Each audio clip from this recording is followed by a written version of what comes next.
les astronautes, on se retrouve pour une nouvelle vidéo. Bien sûr, c'est science. Aujourd'hui, je vais vous parler du yak. Alors, toutes les vidéos que vous allez voir au-dessus seront dans la description. Leurs liens seront dans la description. Alors, le yak. Le yak, c'est un mammifère ruminant originaire de l'Himalaya. La description du yak. Alors là, je vais vous parler du yak sauvage parce que j'ai pas vraiment envie de parler du yak domestique. On va parler du yak sauvage. Le yak sauvage est un mammifère imposant mesurant jusqu'à 3,25 mètres de long, du bout du museau jusqu'à la base de la queue.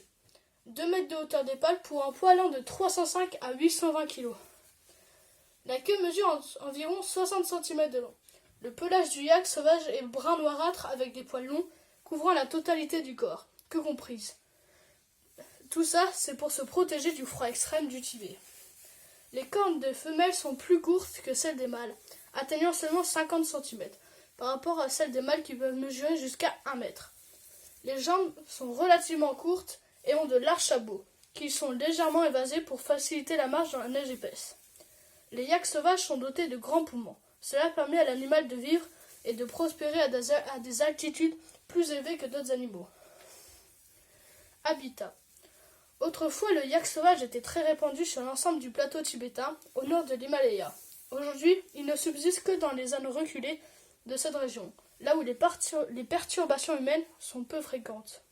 Il y a également quelques populations isolées au nord et au sud, et de la principale population.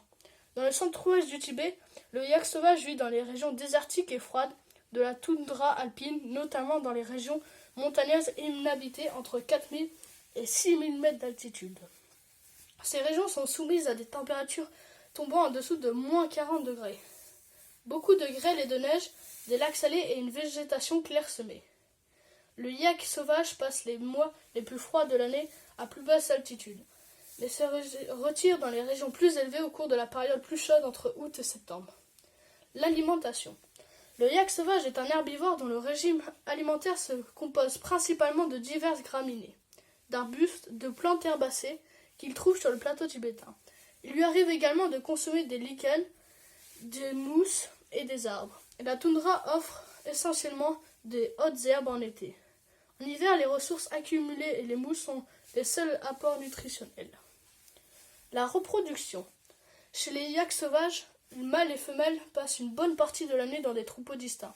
Pendant la saison des amours, les mâles quittent leur groupe et rejoignent les troupeaux de femelles. Les confrontations entre mâles pour l'accès aux femelles sont assez violentes. Comme vous le voyez au-dessus, ils font beaucoup de combats jusqu'à la mort. Après une période de gestation d'environ 258 jours, la femelle met au monde un seul petit. L'espérance de vie du yak sauvage est de 23 ans. Alors les combats, des fois, ils le font n'importe où. Par exemple, c'est à côté d'habitations ou des choses comme ça. Le comportement du yak. Bien adapté à la vie dans des conditions froides et dures, le yak sauvage est protégé du froid par son épais manteau qui aide à conserver la chaleur du corps. Il a une capacité pulmonaire importante, ce qui lui permet d'obtenir le plus d'oxygène possible de l'eau mince, l'air de la montagne. En raison de la rareté de la végétation présente dans son habitat, le yak sauvage doit parcourir de grandes distances afin de trouver de la nourriture en quantité suffisante. En juillet, il a tendance à descendre des hauts plateaux pour les basses plaines où les mousses et la végétation des marais sont à leur apogée. Lorsque la température augmente en août, les troupeaux retournent vers la hauteur à cause de la chaleur. Bien que sensible aux températures chaudes, le yak sauvage peut facilement supporter des températures, comme je l'ai déjà dit, de moins 40 degrés. En froid intense, il a même été observé se baignant dans les lacs et les cours d'eau. De nature méfiante, le yak fuit toute perturbation, galopant avec sa queue dressée. Si quelque chose d'inattendu apparaît dans son champ de vision, il s'effraie et attaque d'une charge rapide, s'arrêtant seulement à 10 ou 20 mètres de l'intrus.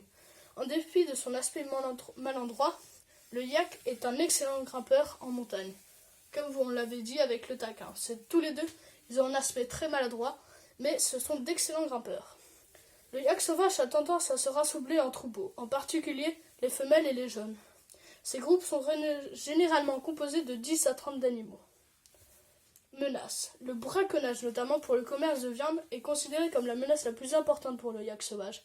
Les mâles ont tendance à être plus vulnérables à la chasse, en particulier par les chasseurs motorisés, car ils ont tendance à se disperser des bases de montagne et de hautes crêtes, apparemment préférées par les femelles.